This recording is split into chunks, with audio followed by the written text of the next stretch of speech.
আছেন অসময় টিভির সাথে, আর আমি রিপোর্টার কাকা। আর আজকে আমরা নিব এমন একজনের ইন্টারভিউ যে নিজে একজন উদ্যোক্তা, বাংলাদেশের একজন সফল ব্যবসায়ী, যার এই সমাজে মান সম্মান বিন্দু পরিমাণেও নাই, যে নির্লজ্জ, বেহায়া, পশুর থেকেও নিকৃষ্ট। তার মানে দর্শক আপনারা বুঝতেই পারতেছেন আমি একজন কাপড় ব্লগারের ইন্টারভিউ নিতে আসছি। তো চলেন দর্শক বৃন্দ সেই বউ ব্যবসায়ীর বাড়ির ভিতরে ঢুকি। বাবা রে বাবা, ফেসবুকে নষ্টামি করে কত বড় বাড়ি বানাইছি। তোমরা কারা? আর এদিকে কই যাইতাছো?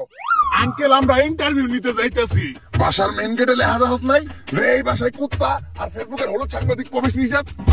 বাইরে দিকে বাংলাদেশের সবগুলাকে বিসি জোড়া দিলে অতগুলো বিসি হইব না যতগুলো ফেসবুকে হলুদ সাংবাদিক আছে। কোন একটা নিউজ পাইলে হইছে কুত্তার মতো জিবলা বাই করে বলে। আঙ্কেল আপনি ভুল ভাবতেছেন, আমি ফেসবুকের কোনো হলুদ সাংবাদিক না, আমি অসময় টিভি থেকে আসছি। TV channel? সরি বাবা। আচ্ছা আঙ্কেল, এই বাড়ির মালিক আপনার কি হয়? আমি তো ওর বাবা। কি বলেন আঙ্কেল, আপনি একজন কাপড় ব্লগারের বাবা? আচ্ছা আঙ্কেল, আপনি যে একজন বউ ব্যবসায়ীর বাবা, এতে আপনার অনুভূতিটা কি? লজ্জা করে, আমি তো সমাজে মুখই দেখাইতে পারি না। এর লেগে আমার কেউ জিগাইলে আমি কই যে আমি কামলা দিয়ে খাই, আমার কোনো পোলাপান নাই। আঙ্কেল আপনি এভাবে বলতে পারেন না। যত যাই হোক, আপনি তো একজন সফল বউ ব্যবসায়ীকে জন্ম দিচ্ছেন। জন্ম তো আমি দিতে চাই নাই, আসলে ওটা ভুল হয়ে গেছে। দুষ্টা তো আর আমার না, দুষ্টা হইলে ঘরের রাইতেন ফার্মেসি খোলা ছিল না। যাই হোক আঙ্কেল, উনার জন্মের পর থেকে একজন সফল বউ ব্যবসায়ী হয়ে ওঠার গল্পটা যদি একটু বলতেন। এই গল্পটা অনেক অভিশপ্ত, আজকে থেকে বহু বছর আগের কাহিনী। আল্লাহ, আজকে যেন আমার একটা পুলা হয়। আমার স্বপ্ন, আমার একটা পুলা হইলে আমি আরে মুকেশ আম্বানির মতো বড় ব্যবসায়ী বানাবো। আমিন। কংগ্রাচুলেশন, আপনার ছেলে সন্তান হইছে। আলহামদুলিল্লাহ, আমার দোয়া কবুল হইছে। কিন্তু একটা সমস্যা আছে, ওর রিপোর্ট দেখে যেটা বুঝতে পারলাম, ওর মাথায় তো ব্রেন নাই, ব্রেনের জায়গায় বু আছে। আর ওর মাথার জায়গায় পাছা, আর পাছার জায়গায় মাথা। আর এটা থেকে বোঝা যায় ওর কোনো লজ্জা শরম থাকবো না। বড় হওয়ার পর ও একটা নির্লজ্জ বিহায় হইব। ডাক্তার সাহেব, এখন এই সমস্যার সমাধান? I am extremely sorry, medical science যাওয়ার পর্যন্ত এই রোগের কোনো চিকিৎসা বের করতে পারে নাই। ভবিষ্যৎ বাবা, অনেক বিপদে পড়ে আজকে আমি আপনার কাছে আইছি। আমার একটা ভুল হয়েছে, ডাক্তার কইছে ওর মাথায় মগজ নাই, ওর মাথায় ঘু। আর ওর নাকি মাথার জায়গায় পাছা হইছে আর পাছার জায়গায় মাথা।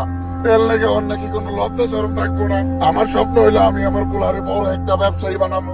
কিন্তু এগুলো দেখার পর তো মনে হইতাছে ও বড় একটা টিকটকার হইব। বাবা আপনি কিছু একটা করেন। তুই কাম দিস না বচ্চ, এখনই আমি তোর পোলার ভবিষ্যৎ দেখতাছি। আই এম ব্যাক, দিম এবার কাপড় ব্লগার গড়ে ঠেক। চিন্তা করিস না বচ্চ, আমি এইমাত্র তোর পোলার ভবিষ্যৎ দেখলাম। তোর পোলা বড় একজন সফল ব্যবসায়ী হইব। টাকা কামানোর জন্য তোর পোলা সবকিছু করবো, এমনকি নিজের মান সম্মান পর্যন্ত বিলিয়ে দিব। দেখ বাবা, তাহলে আমার পোলারে আমার ব্যবসায়ী বানানোর স্বপ্নটা পূরণ হইব। কিন্তু বাবা, আপনি তো আমার এইটা কইলেন না যে আমার পোলা বড় হয়ে কি ব্যবসা করব? বউ ব্যবসা করবো।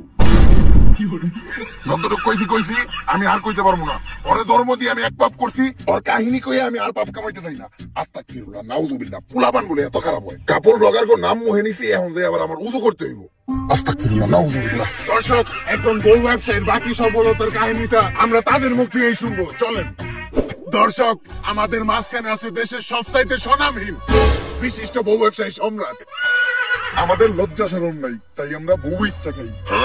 তো ভাই আপনি কাকে ভাবিরে তো দেখতাছি না। আমরা একটু বাইরে গেছিলাম তো, আপনার ভাবি বোরকা পরা ছিল, তাই ওর বোরকাটা খুলে আসতে বলছি। কারণ বোরকা পরা অবস্থায় ইন্টারভিউ দিলে ইন্টারভিউতে ভিউ কম আসবো। তো দর্শক, আমাদের ভাবি পরহেজগার মানুষ, বাইরে গেলে বোরকা পরে, পর্দা করে। আরে ওইরকম কিছু না, আসলে বোরকা ছাড়া বাইরে গেলে সবাই ওরে চিনালায়, তারপরে গালাগালি করে। ওই তো চলে আসছে। ভাবি আপনি আমার পাশে বসলেন যে? আর এই সমস্যা নাই, আমি কাপড় ব্লগারে বউ না। ভিডিওর ভিউর জন্য আমি আপনার সাথে বসতে পারি, যাইতে যাই করতে পারি। বেবি তুমি ওনার কোলে উঠে বসো, কোলে উঠে বসলে এই ইন্টারভিউটার ভিউ আরো বেশি হইব। আরে না থাক, এত ভিউয়ের দরকার নাই, আমরা ইন্টারভিউতে ফিরে যাই। তো আপনার কাছে আমার প্রথম প্রশ্ন, আপনি কিভাবে এই বউ ব্যবসা শুরু করলেন? দেন, এই বউ ব্যবসার যাত্রাটা এতটা সহজ ছিল না। আমি ছোটকাল থেকে ছিলাম একটা অকর্মা, গাধা বেকল। আমার ব্রেনা ছিল আমার পুটকিতে, তাই আমার দিয়ে কোনো কাজকর্ম হইতো না। যে চাকরি করতে যাইতাম ওই জায়গায় খালি লাত্তেই খাইতাম। তাই আমি মানসিক ভাবে অনেকটা ভাঙা পড়ি। তারপরে একদিন আমি আমার প্রিয় শায়কের একটা ওয়াজ শুনলাম যে যদি তুমি কোনো মেয়েকে দেখে মানসিক শান্তি পাও, দ্যাটস এনাফ ফর ইউ। তারপরে আমি খুঁজে পেলাম আমার মানসিক শান্তি। আর ওনার আমার ভিতর একটা জিনিসের মিল আছে, কি জানেন? কি? আমরা দুইজনেই নির্লজ্জ বেহায়া। আর বিয়ের শুরুতে আমাদের আর্থিক অবস্থা তেমন একটা ভালো ছিল না, আর ব্যবসা করতে তো পুঁজি লাগে, আমার কাছে ব্যবসা করার মতো পুঁজিও ছিল না। তখনই আমার মাথায় আসে একটা বিজনেস প্ল্যান, যে ব্যবসা করতে কোনো পুঁজির প্রয়োজন হয় না, শুধু একটা বউ থাকলেই চলে। আর এমনি ব্যবসায় তো লস খাওয়ার সম্ভাবনা থাকে, কিন্তু এই ব্যবসায় লস খাওয়ার কোনো চান্সই নাই, খালি সফলতা আর সফলতা। সেইটাই হচ্ছে এই বউ ব্যবসা। আর তারপর থেকে আমরা শুরু করি এই কাপড় ব্লগ, আর আজ আমি একজন সফল বউ ব্যবসা। ভাই, দর্শক জানতে চাই আপনার এই সফলতার পিছনে আপনার বউয়ের অবদান কতটুকু? আরে পুরো অবদানই তো আমার বউয়ের। এই কাপড় ব্লগে সফল হইতে গেলে শুধু আপনার একার নির্লজ্জ হইলেই হইব না, আপনার বউয়েরও হইতে হইব নির্লজ্জ। বউ যত বেশি নির্লজ্জ, কাপড় ব্লগে তত বেশি ভিউ। এই যেমন ধরেন, আমি যদি এখন ওরে কই যে জামাটা খুইলা লাও, ক্যামেরার সামনে জামা খুইলা লাইবে 1 সেকেন্ডও ভাববো না। আরে বেবি, এখন খুইলো না, এটা তো আমাকে ক্যামেরা না, জামা খুলবা খেলে আমাকে ক্যামেরার সামনে, ভিউ বেশি হইব। আমাকে লজ্জা শরম নাই, তাই আমরা বউ ইচ্ছা খাই। তো ভাই, আমরা শুনেছি কিছুদিন আগে ভুলবশত আপনাদের একটি লিঙ্ক ভাইরাল হয়েছিল, এই বিষয়ে যদি কিছু বলতেন। ভাই, আজকে আপনার একটা গোপন কথা কই, লিঙ্কটা তো ভুলে ভাইরাল হয় নাই, ওই লিঙ্কটা আমরা দুইজন মিলে ইচ্ছা করে ভাইরাল করছি, তাই না বেবি? বেবি, দুইজনে ভিডিওতে এত নষ্ট আমি করলাম, ভিডিওর ভিউ বাড়ানোর জন্য নির্লজ্জের সর্বনিম্ন স্তরে নেমে গেলাম, তারপরেও তো ভিডিওর ভিউ বাড়তেছে না। আমার ঘরে কেউ চিনে না, আমগো কোনো টাকা ইনকাম হয় না, অভাবের সংসার, দিন আনি রাইত খাই, এইভাবে আর কতদিন চলবো? বেবি, একটা জিনিস খেয়াল করছো, ইদানিং কিন্তু লিঙ্ক ভাইরাল হয়, আর যাদের লিঙ্ক ভাইরাল হয়, লিঙ্কের সাথে সাথে কিন্তু তারাও ভাইরাল হয়ে যায়। আর ভাইরাল মানে ফেসবুকে মিলিয়ন মিলিয়ন ভিউ, আর ভিউ মানে টাকা। তো কি বলো, তুমি আমি মিলে যে মোবাইল দিয়ে একটা দুষ্ট ভিডিও রেকর্ড করছিলাম, ওটা ভাইরাল করে দেই? জানি, এই কথাটা তো অনেক আগে থেকে আমি তোমার বলতে চাইতেছিলাম, কিন্তু বলি নাই। তুমি কি না কি মনে করো? আরে আমি কি মনে করবো, কাপড় ব্লগ করি মানে আমি তোমার থেকে বেশি বেহায়া। ওইটা তো আমি জানি, কিন্তু ভিডিওটা ভাইরাল হয়ে যাওয়ার পর আমরা মানুষের কাছে কি জবাব দিব? আরে বলবো আমাদের মোবাইলটা হারিয়ে গেছিল, তারপর কেউ না কেউ ভাইরাল করে দিছে। ডান। বেবি, আমাদের লিঙ্ক তো ভাইরাল হয়ে গেছে, আর লিঙ্ক ভাইরাল হওয়ার পর আমাদের ফেসবুকের প্রত্যেকটা ভিডিওতে মিলিয়ন মিলিয়ন ভিউ, আর আমাদের ফ্যান ফলোয়ারও কমেন্ট করতেছে। দেখি কি কমেন্ট করছে। আপনাদের এই ভিডিওটা ভালো লাগছে, এরপরের লিঙ্কের জন্য অপেক্ষায় রইলাম। ওইদিকে দেখবো সবাই আমাদের খেলা, আর এইদিকে চলবো আমাদের পেজে লাইক আর ভিউ এর মেলা। এইটাই তাহলে আসল কাহিনী? হ্যাঁ, কিন্তু এই ক্লিপটা আবার ইন্টারভিউতে দিয়েন না, এডিটের সময় এই ক্লিপটা কাইটে দিয়েন। কিন্তু এটা তো লাইভ চলতেছে। আর কি এর ওইটা লিঙ্ক, ওইটা তো একটা শিক্ষণীয় ভিডিও। ওইটার মাধ্যমে আমরা যুব সমাজকে শিখাইছি যে কিভাবে আপনারা লিঙ্ক ভাইরাল হওয়ার পরেও আমাদের মতো সুইসাইড না কইরা অসম্মানের সাথে এই সমাজে বেঁচে থাকতে পারবেন। আচ্ছা ভাই, এই লিঙ্ক ভাইরাল হওয়ার পর পাবলিক আপনাদেরকে কিভাবে নিয়েছে? আর একেবারে পজিটিভ নিয়েছে। এই দেন আমাকে ভিডিওর কমেন্ট যাইতেছি, এই যে একজন কমেন্ট করছে, কুত্তার বাচ্চারা তোরা এখনো সবার সামনে মুখ দেখাস কেমনে?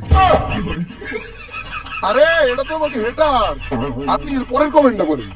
ভাই, আগের 2 মিনিট 91 সেকেন্ডের ভিডিওটা একটু ছোট হয়ে গেছে, এরপর 1 ঘন্টার একটা ভিডিও দেখতে চাই।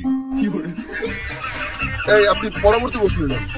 তো মানুষ বলে কাপড় ব্লগারদের কন্টেন্ট নাকি সবচাইতে খ্যাত কন্টেন্ট, জঘন্য কন্টেন্ট, তো এই বিষয়ে আপনার মতামত কি? কে বলছে? আমাদের কাপড় ব্লগারদের কন্টেন্টই তো সবচেয়ে কোয়ালিটিফুল কন্টেন্ট। আমাদের কন্টেন্ট গুছানো, শিক্ষণীয়। যেমন ধরেন, দর্শক একটা কথা আপনারা শুনলে একদম অবাক হয়ে যাবেন, আমার বউয়ের আজকে হচ্ছে পাতলা পায়খানা। ও সেই সকাল 6টায় ঢুকছে, আর এখন বাজে দুপুর 1টা, এই পর্যন্ত ও খালি হাঁকতেই আছে হাঁকতেই আছে। এই দেখেন পুপুকের আওয়াজ হইতাছে টয়লেটের ভিতর থেকে, কি গন্ধ। আজকে আমি আমার বউরে দিব একটা সারপ্রাইজ। এই যে দেখেন একটা নাপা এক্সট্রা, এই নাপা এক্সট্রাটা আমি আমার বউরে খাওয়াই দিব, তারপর ওর পাতলা পায়খানা একদম ভালো হয়ে যাইব। বেবি, তোমার কি হয়েছে? হইছে জান, কেমন? একদম পানির মতো। আচ্ছা, তুমি এই নাপা এক্সট্রাটা খাও, সাথে সাথে তুমি ঠিক হয়ে যাইবা।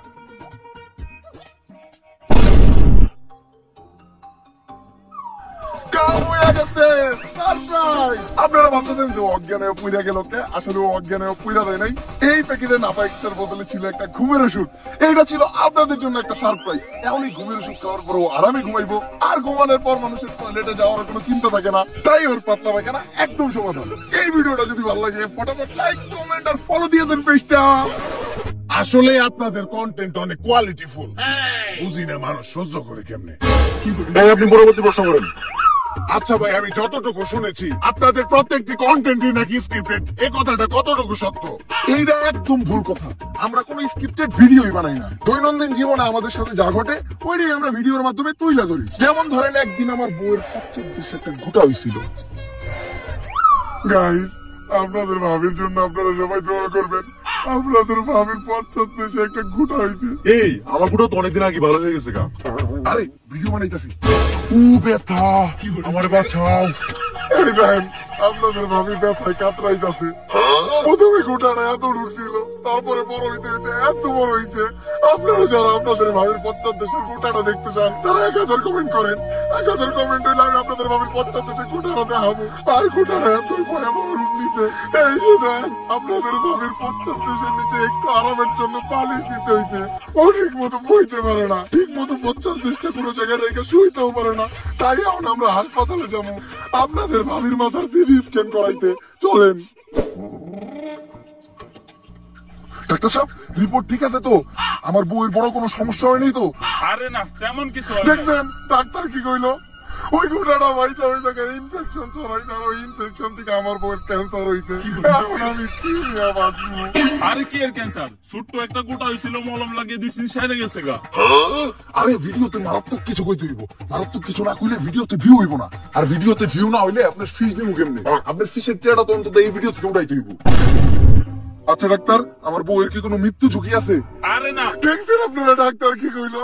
আমার বউ নাকি এই ক্যান্সারে মাত্র 2 দিনের ভিতরে মরে যাইব। আপনারা সবাই আমার বউয়ের জন্য দোয়া করেন, আমার বউয়ের সাথে কিছু না হয়। কারণ আমার বউয়ের কিছু হইলে আমার বউ ব্যবসা বন্ধ হয়ে যাইব গা। এই কে রাসস, আমার হাসপাতালের সামনে একটা সাইনবোর্ড লাগা যে কাপড় ব্লগার প্রবেশ নিষেধ। আসলেই কন্টেন্ট গুলো বাস্তব জীবন থেকে নেওয়া। পরবর্তী প্রশ্ন, আপনাদের মতো কাপড় ব্লগাররা নাকি ভিডিওর মাধ্যমে সমাজে অশ্লীলতা ছড়ায়, এই বিষয়টা কতখানি সত্য? এইটা পুরোপুরি সত্য। আমরা অশ্লীলতা ছড়াই, কারণ অশ্লীলতা মানে ভিউ, ভিউ মানে টাকা, টাকা মানে ব্যবসা। আমরা কাপড় ব্লগার, আমাদের কোনো লজ্জা শরম নাই, তাই আমরা বউ ইচ্ছা খাই। আর দোষ যে আমাদের একার বিষয়টা এমনও না, মানুষ অশ্লীলতা দেখে তাই আমরা অশ্লীলতা করি। এই যেমন ধরেন, আপনি এই ইন্টারভিউ টাইটেল দিলেন, ভাই আর ভাবির ইন্টারভিউ নিলাম, তাইলে এই ইন্টারভিউতে তেমন একটা ভিউ হইব না। কিন্তু আপনি যদি এই ইন্টারভিউতে টাইটেল দেন যে ইন্টারভিউ নেওয়ার সময় ভাই ভাবিকে দিল, তাইলে মিলিয়ন মিলিয়ন ভিউ। দিল মানে কি দিল? ভাই ভাবিকে সাজিয়ে দিল। বুঝি না, মানুষ অপরে সহ্য করে কেমন? পরবর্তী প্রশ্ন, মানুষ বলে আপনাদের মতো কাপড় ব্লগারদের নাকি পার্সোনাল লাইফ বলতে কিছু নাই, আপনারা সামান্য ভিডিওর ভিউয়ের জন্য নাকি ছবি দেখান, এই বিষয়টা কেমনে কি? এইটার সাথে আমি একদমই একমত হইতে পারলাম না। কারণ আমরা স্বামী স্ত্রীর পার্সোনাল লাইফ কখনো ভিডিওতে আনি না। যেমন আপনি যদি আমার কন্টেন্ট গুলো দেখেন, গাইস, আপনারা জানতেন যে এতদিন আমি আরো প্রেম করতাম, বাট ফাইনালি আমরা কইরা ফেলছি হলো বিয়া। আর আজকে হবে আমাদের বাসর রাত। আর বাসর রাতের ভিডিও আমরা কাপড় ব্লগাররা আপলোড দিতে পারি না, কারণ আপলোড দিলেই ফেসবুক ডিলিট করে দেয়। যার জন্য আমরা অডিও আপলোড দিয়ে দিব। অডিওটা শুনলেই আপনারা ভিডিওর মজা নিয়ে নিবেন। আর আপনারা হয়তো ভাবতেছেন যে আজকে বাসর রাত, তারপরে কেন খাট সাজাইনি, খাট সাজাই লাভ কি, নষ্ট হইতে গেলাম। গতকালকের ভিডিওতে আপনারা দেখছেন যে আমার আর আপনাদের ভাবির ছিল হইলো বাসর রাত, আর আজকে আপনাদের ভাবি 1 মাসের প্রেগনেন্ট। আপনারা ভাবতেছেন যে এটা কেমনে হইলো, আমিও জানি না এটা কেমনে হইলো। আমিও বাসর রাইতে জানতে পারছি যে ও প্রেগনেন্ট। এখন কি করার, আমি যেহেতু বেয়া হয়েছি, আমার বউ তো আমার মতো বেয়া হয়ে যাবো। আর এখন আমি শিলারে নিয়ে মেডিকেলে যাবো আলট্রাসাউন্ড করাইতে। আর এই ভিডিওতে যদি 1000 কমেন্ট হয়, তাহলে আমি আপনাদেরকে জানাবো এই বাচ্চার বাবা কেডা। গাইস, এখন আপনাদের ভাবি হলো 3 মাসের অন্তঃসত্ত্বা। আর আপনারা জানেন যখন মহিলারা প্রেগনেন্ট থাকে তখন তাদের পুষ্টিকর খাবার খাওয়াইতে হয়। তাই আমি ওর জন্য নিয়ে আসছি আপেল আর আঙ্গুর। কিন্তু আমি এটা ওরে খাওয়াবো না, কারণ এইটা খাওয়াইলে পেটে থাকা সন্তান পুষ্টি পাইবো। আর পুষ্টি পাইলে ওই সন্তানের মাথায় বুদ্ধি হইব। আর কোন বুদ্ধিমান ব্যক্তি কখনো কাপড় ব্লক করে না। আর ওরে তো আমি বড় আর খুব সেই বানাবো, তাই এগুলো আমি খেয়ে লাই। আর এখন আপনাদের ভাবির চলতেছে হইলো 8 মাস। আর এই টাইমে মহিলাদের বিশেষ খেয়াল রাখা দরকার। এই অবস্থায় ওয়াশরুমে যাওয়ার সময় তারা পা পিছলা পইরাও যেতে পারে। আর পইরা যাওয়ার পর নবজাতকের ক্ষয়ক্ষতি হইব। তাই আপনাদের করণীয় কি, এই টাইম থেকে আপনার ওয়াইফরে আপনারা ওয়াশরুমে বন্দি রাখবেন। আর ওয়াশরুমে বন্দি রাখলে ওয়াশরুমে যাওয়ার চিন্তাও নাই, পইরা যাওয়ার চিন্তাও নাই। কিন্তু খাইবো আর ঘুমাইবো কই, এটা তো ভাইবা দেখি নাই। আরে কাপড় ব্লগার আমি, বুদ্ধি তো মাথায় একটু কমই থাকবো, এইটাতে মজা নেওয়ার কিছু নাই। আপনাদের জন্য একটা ইন্টারেস্টিং দুঃখের খবর আছে। আপনাদের ভাবি সিঁড়ি থেকে বইরা যাওয়ার পর বাচ্চারা সিঁড়ি থেকে ধাক্কা মেরা ফালাইও দেখি আমি। কারণ ভিডিওর ভিউ বেশি হইবে নিউজটা দিলে। কি কমেন্টে গালি দিবেন দেন, সমস্যা নাই, কারণ আমাকে তো কোনো লজ্জা শরমই নাই। আসলে আপনাদের কন্টেন্টে পার্সোনাল বিষয় বলতে কিছু নাই। পরবর্তী প্রশ্ন, এই যে কাপড় ব্লগাররা জঘন্য কন্টেন্ট বানায়, এরপরেও কি তাদের কোনো ভক্তবৃন্দ আছে? অবশ্যই আছে। আমাকে কাপড় ব্লগার কই তো সব অন্ধভক্ত। অন্ধ না হইলে তো আর কাপড় ব্লগার কো ভক্ত আর কথা না। এই দেখেন, কথা কইতে না কইতে আমার এক অন্ধভক্ত ফোন দিয়া লাগছে। কলটা রিসিভ করে স্পিকারে দেন ভাই, লাইভে আমরাও তারে কয়েকটা প্রশ্ন করি। ভাই আপনি এখন কোথা থেকে বলতেছেন? আমি তো টয়লেট থেকে বলতাছি। এইটা কি এর আওয়াজ হইতাছে ভাই? ভাই কথা কইন না, কাপল ব্লগার কো কন্টেন্ট করতেছে। পড়ে গেছে। আচ্ছা ভাই, আপনি কি প্রতিদিনই কাপড় ব্লগ দেখেন? প্রতিদিনই দেখি, তার সকাল রাত্রে 2 বেলা। খালি সকাল আর রাত্রে কে? কারণ সকাল আর রাত্রে আমি টয়লেটে যাই, আর টয়লেটে যাই আমি কাপল ব্লগ দেখি। কারণ কাপল ব্লগ না দেখলে আমার আগা ক্লিয়ার হয় না। এই যে এখন আমি টয়লেটে কাপল ব্লগ দেখতেছিলাম আর হাঁটতেছিলাম। আচ্ছা ভাই, আপনি কি কাপড় ব্লগ দেখে শুধু কি আগায় ক্লিয়ার করেন নাকি অন্য কিছু করেন? এইটা ভাই ভালো প্রশ্ন করছেন। এখন তো বিয়ে হয়ে গেছে, এখন শুধু আগাটাই ক্লিয়ার করি। যখন সিঙ্গেল ছিলাম তখন কাপল ব্লগ দেখে বা আমাদের কাজটা চালাইতাম। যে ভিডিও বানায় তারা দেখলেই খারাপ যায়, মানে গায়ের পশম। আর একটু ভাবির কাছে দেন। এই নাও। হ্যালো ভাবি, বিগ ম্যান।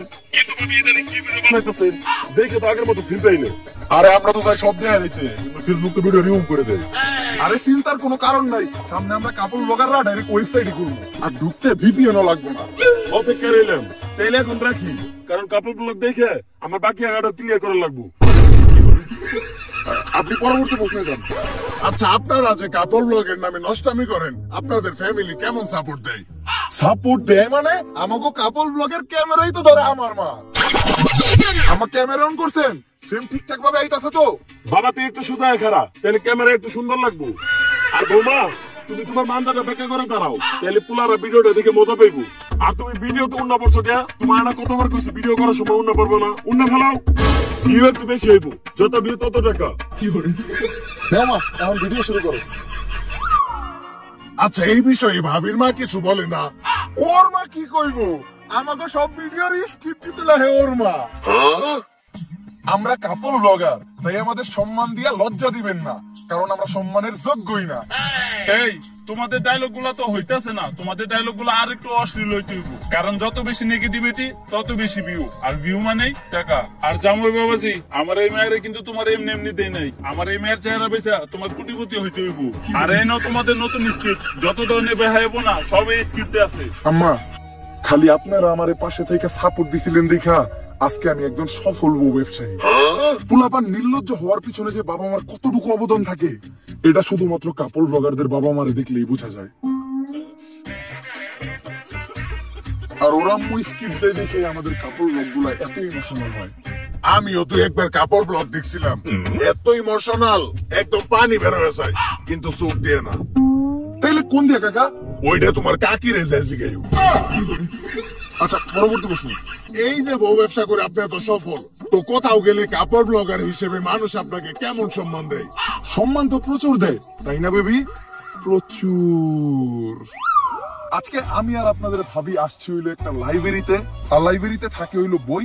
বই মানে শিক্ষা, আর এই শিক্ষার অভাবেই আজকে আমরা কাপড় ব্লগার।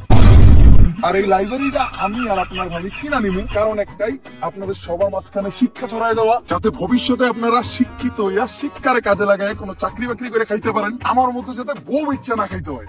আর এই লাইব্রেরিটা অনেকদিন ধরে বন্ধ ছিল, যার কারণে এই লাইব্রেরিটা হয়েছে অনেক নোংরা এবং আবর্জনা যুক্ত, একদম আমাদের কাপড় ব্লগারদের ব্রেনের মতো। তাই চলো যেন আমরা আগে লাইব্রেরিটা পরিষ্কার করি। তার আগে আসেন লাইব্রেরির মালিকের সাথে একবার কথা বলি। তো ভাই, এই লাইব্রেরিটা আপনি কত টাকায় বেচবেন? আমি তো কোনো কাপড় ব্লগার কথা আমার লাইব্রেরি বেচুম না। কেন ভাই, বোর্ডে লেখা বরস নাই? কুত্তা হলেও চলবে, কিন্তু কাপড় ব্লগার প্রবেশ নিষেধ।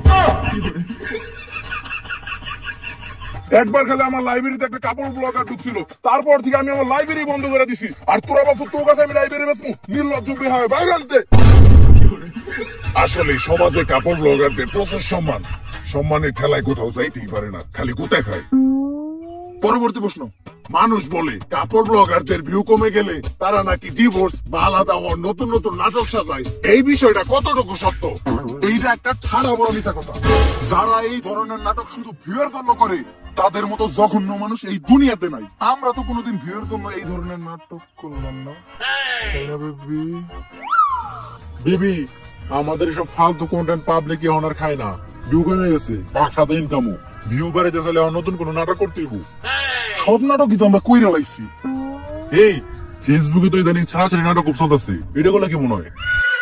মারাত্মক আইডিয়া দিছো তো। গুরুজনরা কইছিল প্রত্যেকটা সফল পুরুষের পিছে একটা নারীর হাত থাকে। তুমি তার প্রমাণ। তোমার মতো একটা বউ ঘরে থাকলে বউ ব্যবসায় উন্নতি আর উন্নতি। তাহলে চলো নাটকটা শুরু করি। মুয়া! আমার সাথে আপনাদের ভাবি শিলা চিট করছে। আমি থাকা অবস্থায় কালকে রাত্রেও আর একজনের সাথে ঘুমাইছে। কার সাথে ঘুমাইতে জানেন? একটা কোল বালিশের সাথে ঘুমাইছে। এই দেখেন একটা নির্লজ্জের মতো আমার সামনে কোল বালিশে জড়াই ধরে ঘুমাই আছে। তোর সাথে সম্পর্ক এরম না, সম্পর্ক এরম না তোর সাথে।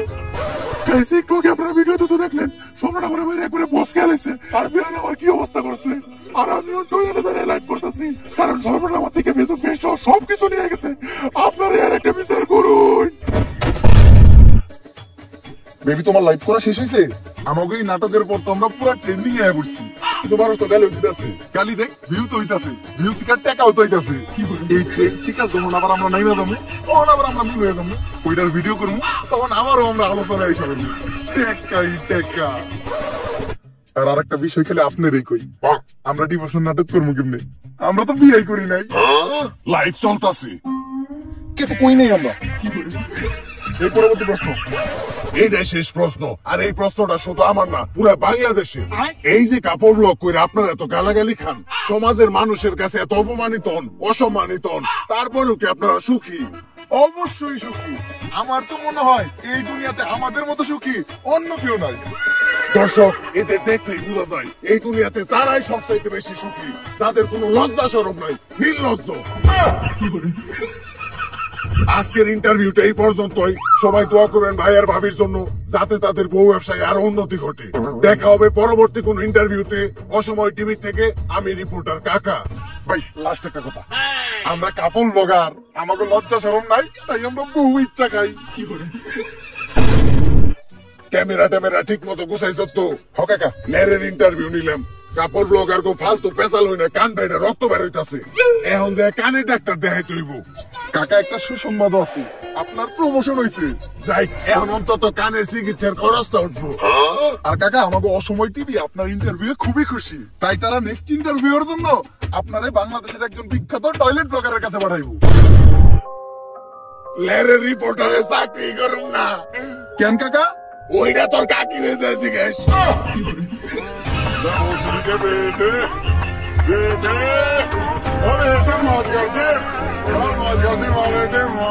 So guys, ভিডিওটা কেমন ছিল? যদি এই ভিডিওটা আপনাদের কাছে ভালো লেগে থাকে তাহলে ফটাফট এই ভিডিওতে একটা লাইক, কমেন্ট, শেয়ার আর এই চ্যানেলটাতে একটা সাবস্ক্রাইব করে দেন। আর এই ভিডিওটার কোন পার্টটা আপনাদের কাছে সবচেয়ে বেস্ট লাগছে ওইটাও কমেন্ট করে জানান। আর এই ভিডিওতে কিন্তু আপনাদের জন্য দুইটা চ্যালেঞ্জ আছে। চ্যালেঞ্জ নাম্বার 1 হলো এই ভিডিওতে যদি 24 ঘন্টার ভিতর আপনারা 1 লাখ কমেন্ট করে দিতে পারেন তাইলে কিন্তু আমি এই ভিডিওর পার্ট 2 দিমু। আর যদি এই ভিডিওতে 24 ঘন্টার ভিতর 2 লাখ কমেন্ট করে দিতে পারেন তাইলে আমি একটা ইন্টারভিউ নিমু একটা টয়লেট ব্লগারের। এখন চয়েস আপনাদের কাছে, আপনারা কোন ভিডিওটা চান। আমি জানি 2 লাখ কমেন্ট অনেক বেশি কমেন্ট, এটা একদম অসম্ভব। তারপর আপনারা যদি ইন্টারভিউ অফার টয়লেট ব্লগার চান তাইলে 2 লাখ কমেন্ট করেন। যদি 2 লাখ কমেন্ট হয়ে যায় তাহলে আবারও ধামাকা হবে। সো আজকে আর কথা বলবো না, চ্যালেঞ্জ দিয়ে গেলাম, চ্যালেঞ্জটা কমপ্লিট করেন। দেখা হবে নেক্সট ভিডিওতে। আল্লাহ হাফেজ।